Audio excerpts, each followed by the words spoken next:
Today, we are having a conversation with Lieutenant Governor Antonio Delgado, who has announced his candidacy for governor of New York State.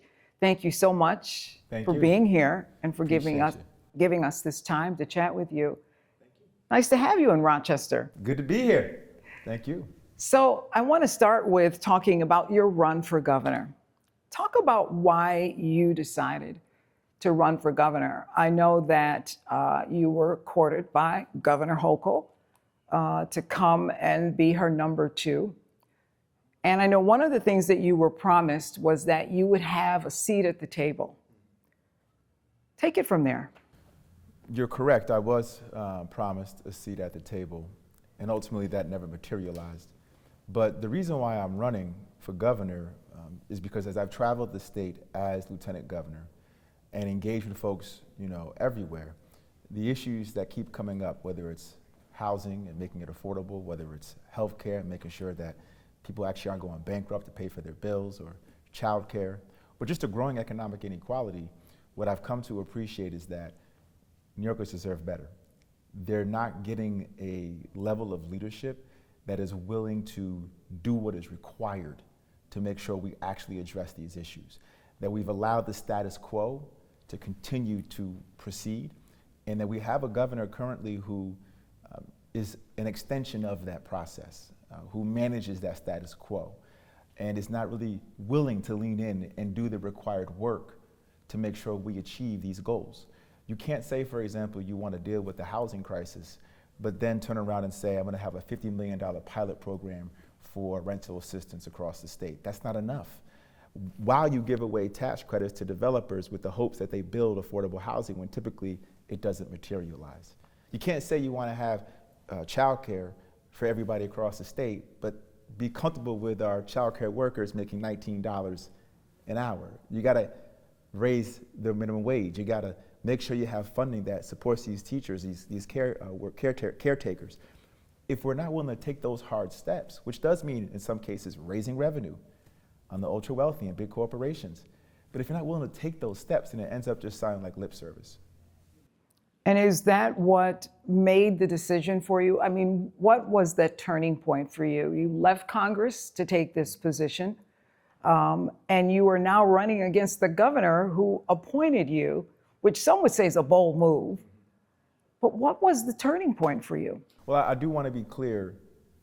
As lieutenant governor, I was independently elected, right? I had to run on my own in the primary for lieutenant governor, and the people gave me this position, right? The people gave me the power to be in this position, and my loyalty will always be to the people, not to party, not to power, not to wealth or status, but to the people who gave me this position. And I have a profound level of responsibility to engage with the people in true and authentic ways. And so as I watched the state continue to drift from left to right, in 2024 we saw the largest swing from left to right in the entire country. And I think part of that has to do with the fact we have the largest wealth inequality gap in the country right here in New York, despite the fact that we have the third largest economy in the country, and we'd be the 9th largest economy in the world if we were an independent nation. $254 billion budget, where's it going?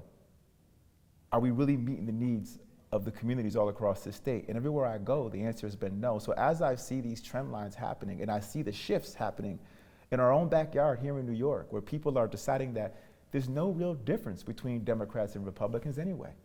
Why does it really matter? At a certain point, I feel a responsibility to say we can be better. We need accountability in state government. We need folks who are willing to say, guys, this is not it. People aren't embracing what we're providing.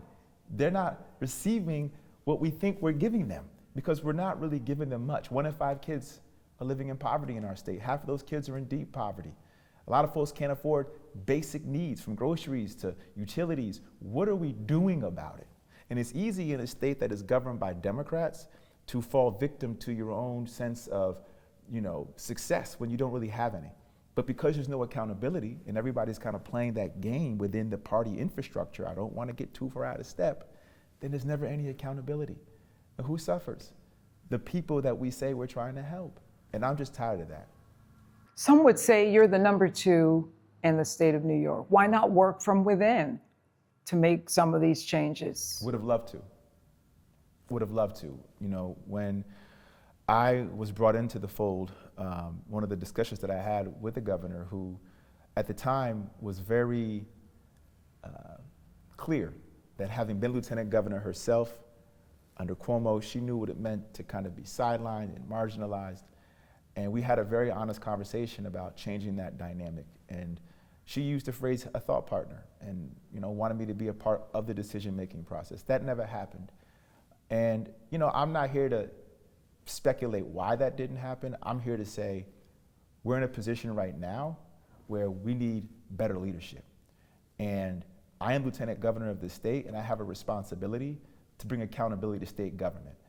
And I believe that we're in a position where if we don't change leadership here in New York, then the same trend lines that we're experiencing are going to continue to be reinforced. I'm not here to hold on to power. I'm not here to survive. I'm not here to take the path of least resistance. I'm not here to go along and get along. I'm here to lead. And I'm here to make sure that the people of New York feel that there are folks in government who aren't clinging to power. You know, at the end of the day, I'm not here to just hold on to power. I leverage that power for the betterment of the people who gave it to me in the first place. And what I'm seeing across the board is too many political actors who are thinking more about how to keep power and not enough about how to use it for the betterment of the people they serve. So talk about how you will accomplish that. You've got to win the election, and you are still largely an unknown. I mean, they did a poll and they found that if Democrats were to vote today, 4 of them would choose, still 4 out of 5 would choose Governor Hochul. How do you get people to hear your message? Well, I think it's important to understand polling, which is always something, you know, to be taken with a grain of salt. But I will say, one of the things that I've come across in the data that's out there is I think there's a thirst for change, even amongst Democrats, not, you know, statewide. I think the numbers speak for themselves statewide. I believe the governor's at about 39% statewide. But even amongst the Democratic Party, about half the party is prepared for change. That's a significant number of folks within the party that are prepared to move on. And I think part of it is stemming from this idea that the Democratic Party, even going back to how we handled or mishandled the presidential race, and we saw party leadership, you know, rally around an individual who was not prepared at that point to beat Donald Trump, and did so because they were more concerned about party power than the people, or whether it's Mayor Adams down in the city, and the governor could have removed him, but ultimately chose not to, and now our immigrant communities are under siege as a result. I think people see these trend lines happening where folks within the party machinery are acting in a fashion that is at odds with their interests. And so there's already a baked in desire. And I think people are also looking for fresh voices, the next generation of leaders who are willing to engage and be on the ground and are more connected to the community in a real way. And then there's the issues. You know, when I talk about healthcare, I'm talking about it in a way that the governor is not. The governor is talking about doing the same thing over and over again. I'm talking about universal healthcare. I'm talking about getting the profit motive out of our healthcare system. When the governor is talking about housing, she's talking about, you know, tax credits for developers that don't typically work. I'm talking about a statewide rental assistance program that's going to make sure folks actually are secure in where they live. I'm talking about universal pre-K for the entire state and paying our healthcare workers, our child care workers, what they're owed.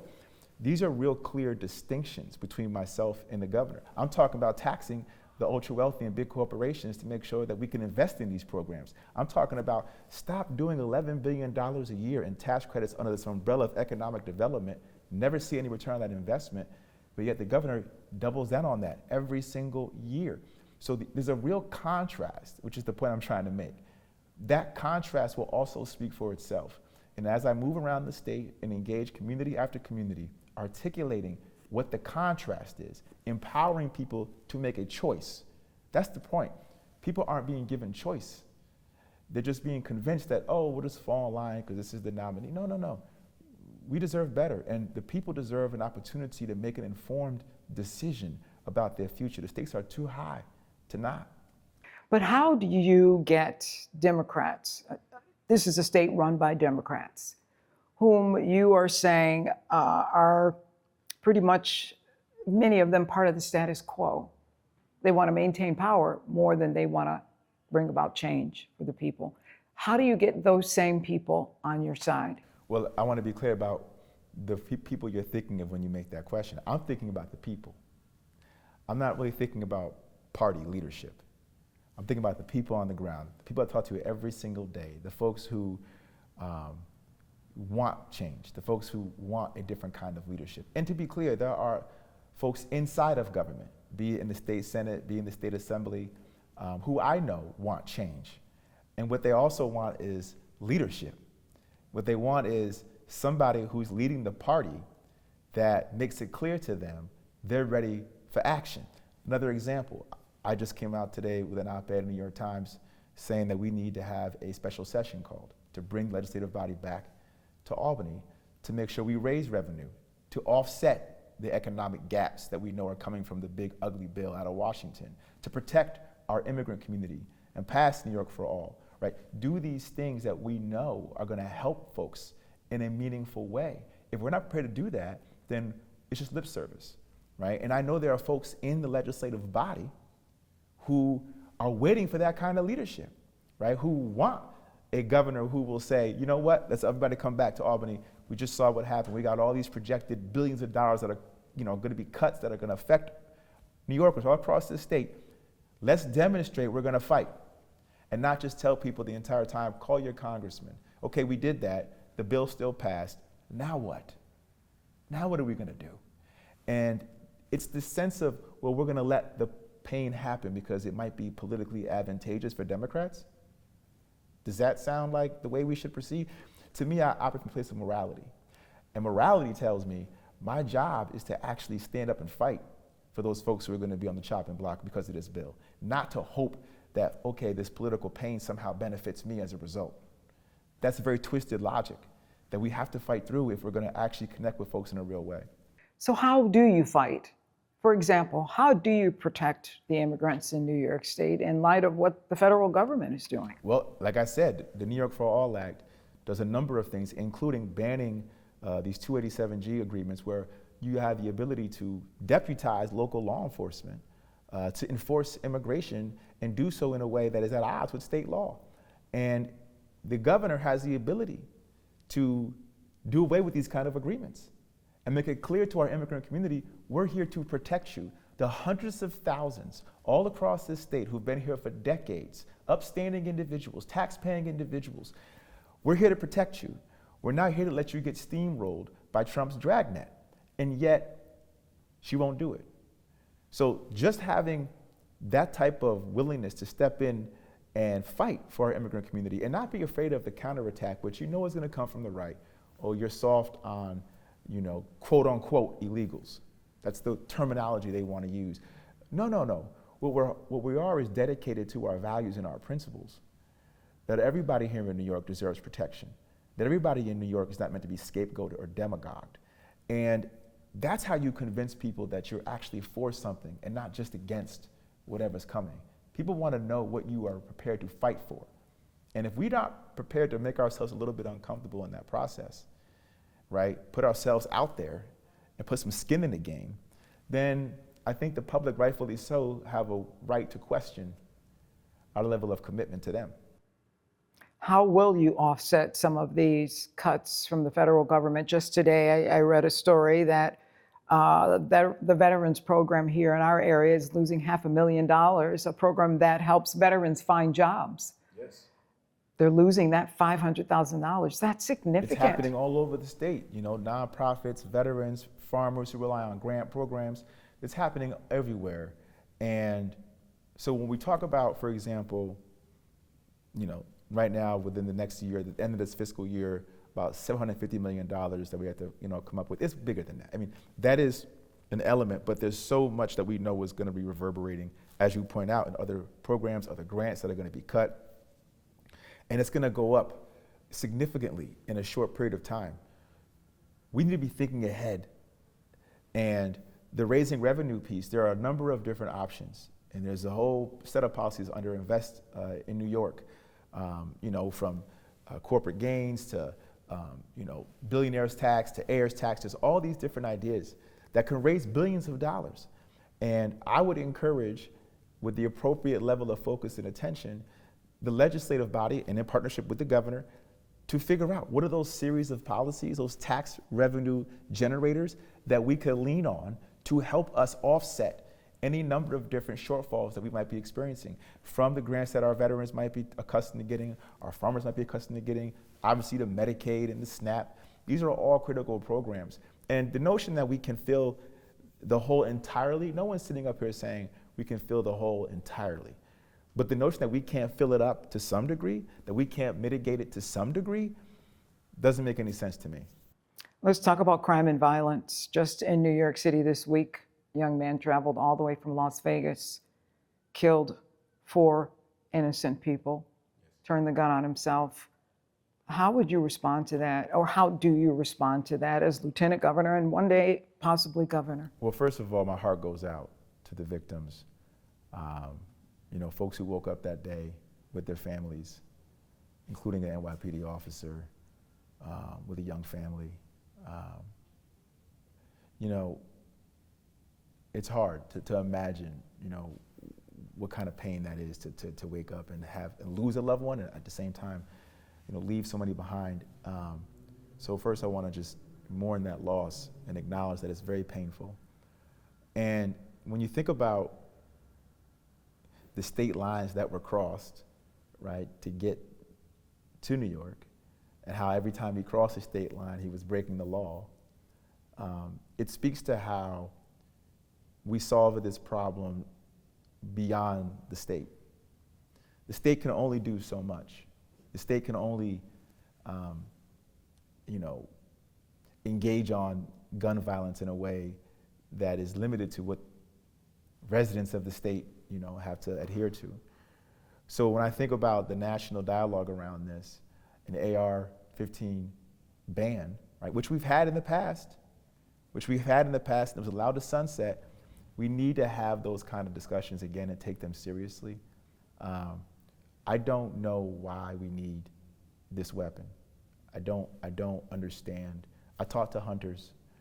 I represented a very rural district when I was in Congress that included a lot of folks who hunted, who went to shooting clubs. And very rarely did I hear folks tell me, yeah, this is the kind of weapon we want to go hunt deer with, right? It doesn't even speak to the sport of what they're looking, right, as a hunter, you're looking to accomplish. So, we should be having these discussions in earnest at the national level. I think it's very important. We have a lot of laws here in New York, and yet those laws couldn't stop somebody from outside coming in and causing real havoc. And so this has to be a national conversation that, as governor, I certainly would vocalize and make it clear that we should be doing more. One of the things we saw this year, the corrections officers striking, illegal strike because of what's happening in our prisons. Are we going in the wrong direction with our state prisons? I think what's going on with our state prisons and some of the violence that we've witnessed and seen is horrifying. The issue, and I think the governor has not managed this process well. We need more transparency, and we need more accountability when things do go wrong. We need to be in a position where there's more access into these systems. Leverage the governor's position and bring your power inside so that there's more sunlight on what is happening, so that people feel like there's responsibility. And do so in a fashion where everybody feels like they're accounted for, from those who are there serving time to those who are there when their job is meant to protect the community inside those walls. There needs to be the kind of leadership that is dedicated to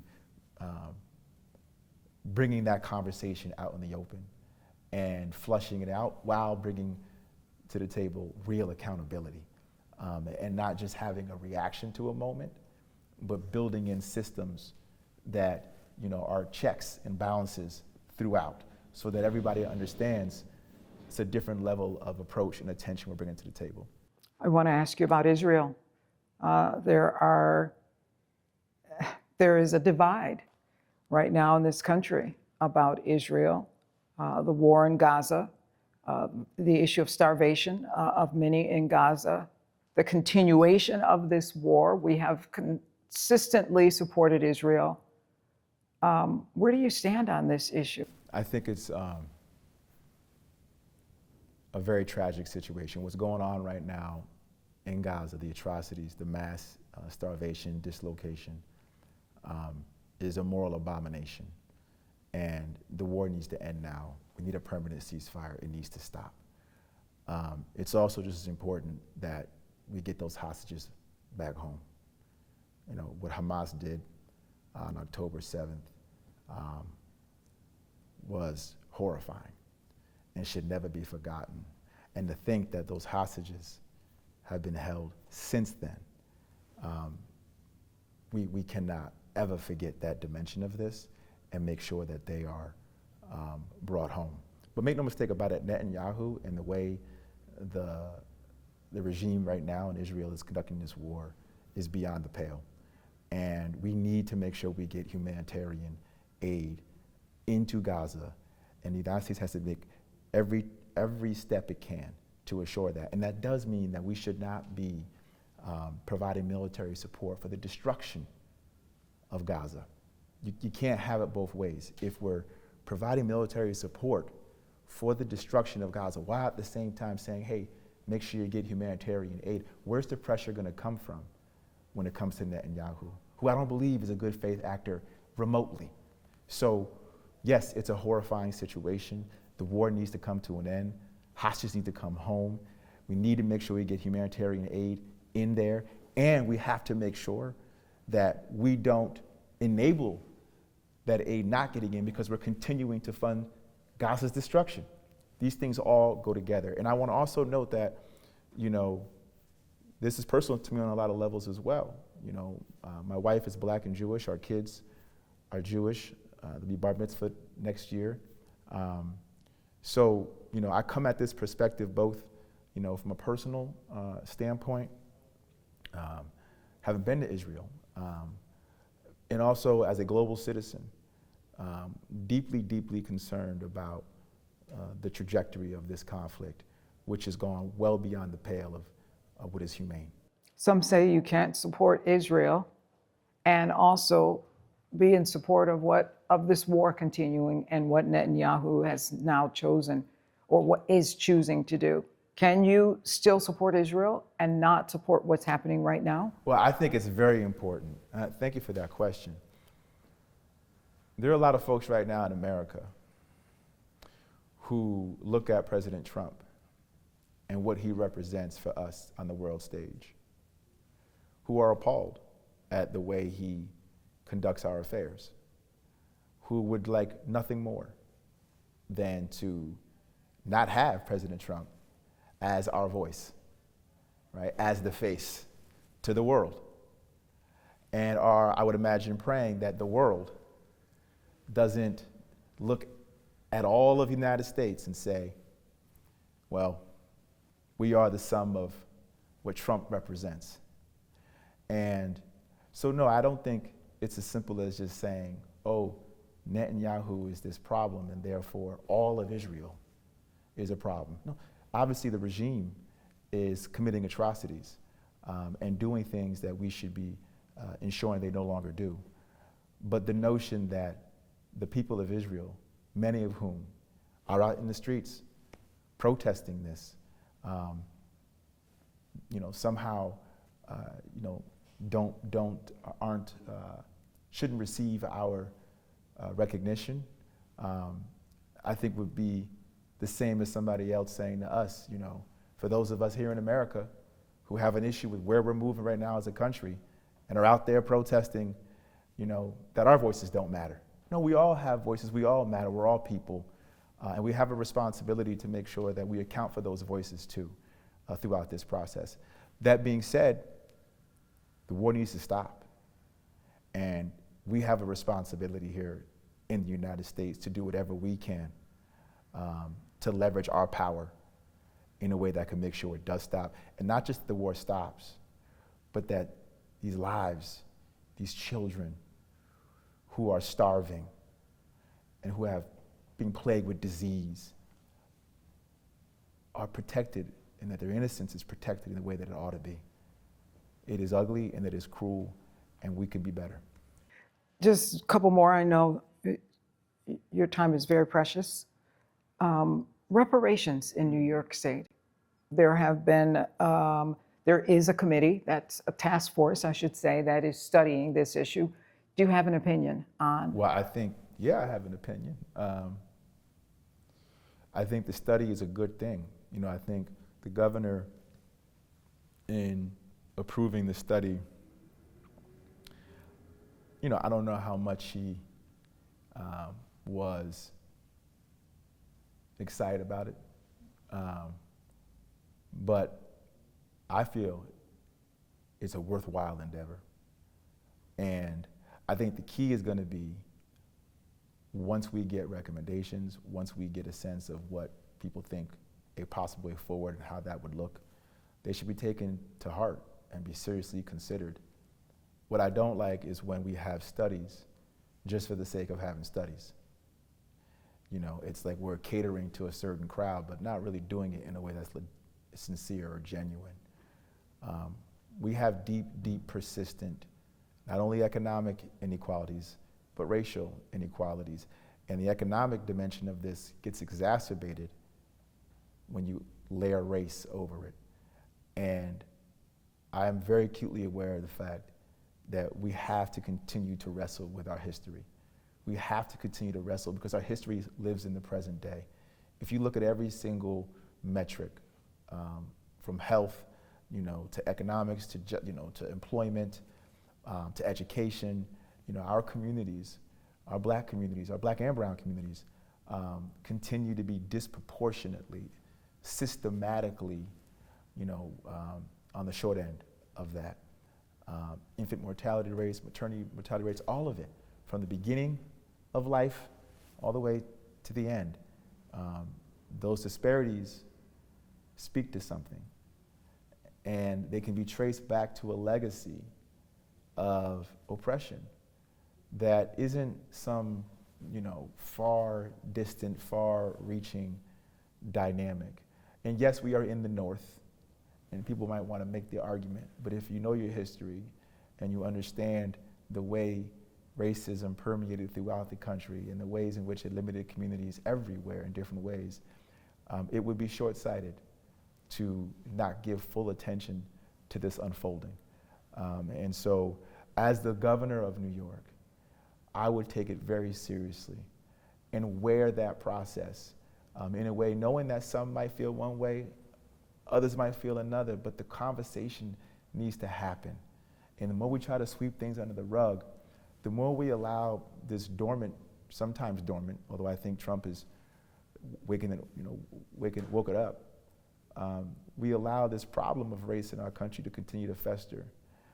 And we need to really have an accounting for it in a real way. Beyond economics, to be clear. I'm talking about a real, honest conversation, a reconciliation. We haven't had it. And just because we've had the first black president doesn't mean we've had it. There's more work to be done, because that president was followed by an individual who literally said he wasn't a legitimate president because he wasn't born in America. Those things tell a story about this country we got to wrestle with. Do you feel a pressure? First, in many respects, first African American, Latino to run for Congress in your district, first Latino to hold a statewide office. Does that put an extra measure of pressure on you? I don't know if it's pressure. I just think that it's, I feel very fortunate to come from a set of experiences that give me a perspective that allow me to draw empathy for all communities who are on the margins, not just black and brown communities, but all communities. My district in New York 19 was 90% white. It was the 8th most rural congressional seat in the country. Trump won the seat by 7 points in 2016, 2 years before I won it in 2018. No Democrat had ever won the congressional seat, and a lot of folks thought I had no chance of winning this district. So I take a lot of faith in that, because the community there, vastly white rural community, saw me for who I am and understood that we might not agree on every single issue. Why would we? We're different people. But what you want from your leaders, from your public servants, is accountability and accessibility and honesty and a desire to really care for you and your community. And I fought like hell for my farmers, small business owners, veterans, and I fought for every little bit that I could for them. And they understood that. And so when you say, do I feel any pressure? No, what I feel is pride in the fact that I'm in a position where I can take this message that oftentimes may not get the attention it needs and make it accessible to everybody. Urban, rural, white, black, brown. It doesn't matter, because a lot of people out there right now are catching economic hell. A lot of people have a boot on their neck economically right now, living paycheck to paycheck. I don't care if you're black, you're white, it doesn't matter. If you're urban, if you're rural environment, I've seen it all. I've watched it, I've observed it. I've talked to folks on the ground, I've heard their stories, and we don't have enough folks right now, not just in Europe, across the country, who are willing to connect to all of that pain and say, there's an answer. Let's not let the divide and conquer tactics keep working. No more scapegoating our immigrant communities. We need real change.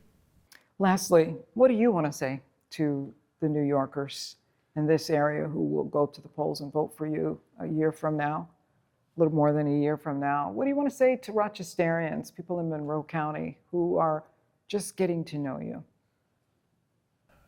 Well, first of all, I'm running for governor, and I love New York.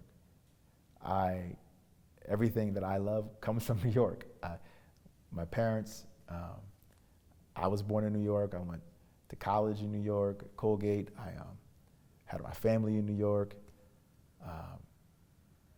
Met my wife. She's from New York. Everything about New York I love. And I know the potential of New York. It's the Empire State. We're the financial capital of the world. We have rich, educational universities, an amazing history. The birthplace, the founding place of the NAACP, the suffrage movement, the labor movement, the environmentalist movement, the LGBTQ plus movement, Stonewall. We are the flag-waving, flag-bearing state for progress in this country. And of course, we're going to be the ones that are under the eye and the ire of Trump, because we represent, I think, a lot of what his sort of regime looks to no longer want to acknowledge, what we've overcome and the progress that we've made across racial lines together. That progress continues. And I'll be damned if New York doesn't continue to wave that flag. We're not here to backslide. We're not here to capitulate. We're not here to make deals with somebody who's not a good faith actor. He's not. And we need leadership that's willing to stand on principle and on values in making this point. And I know my legacy. I know where I came from and the baton that I've taken. And I know that New York has a rich history in this. And we need to stay in that lane and keep running in that lane to make sure that we not only protect New Yorkers, but help the country understand who we are as Americans and help the world understand that America is still America here.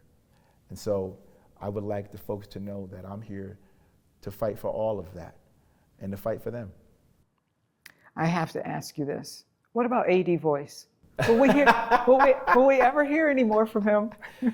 No, AD the Voice is still with me.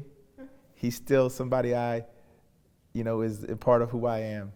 And the same individual who decided to become a rapper after law school and speak truth to power is the same individual now who's running against the governor. It's the same energy and this idea of not being satisfied with where we are and understanding that there's more work to do. And there's nothing that I am more offended by than injustice. And we have a responsibility to fight for that at every level, and certainly when it comes to our economy and all the folks that are being left behind. So the voice is still very much alive. He's just embodied in a different There you way. go. I can. Thank you so much. Thank you. For sitting down and talking with me. It's been a pleasure. Pleasure's been mine. And we're talking with the Lieutenant Governor, Antonio Delgado, candidate for governor of New York State. We'll be right back.